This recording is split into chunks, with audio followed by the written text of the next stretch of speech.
Iran dilaporkan telah melancarkan serangan balasan yang diklaim sebagai pukulan signifikan terhadap Israel dengan fokus pada penggunaan rudal balistik hipersonik.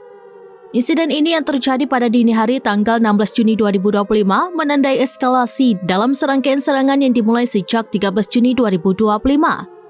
Menurut laporan yang beredar, serangan terbaru ini melibatkan peningkatan daya rusak dan kecepatan rudal yang menargetkan berbagai lokasi penting di Israel.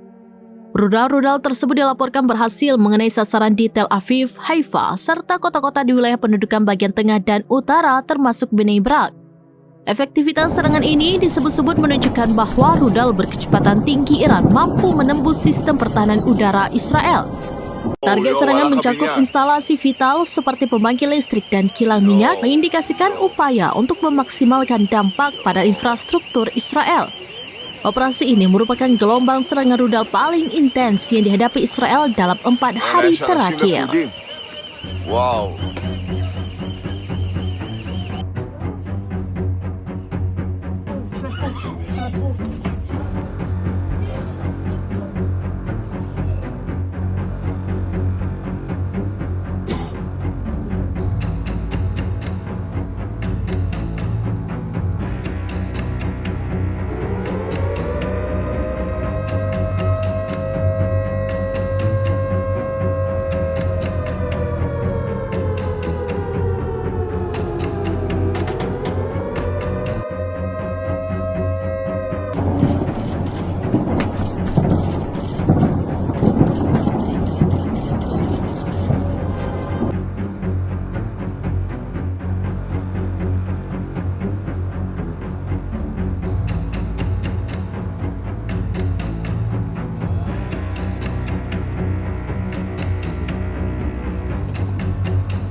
Download Tribun X sekarang, menghadirkan lokal menjadi Indonesia.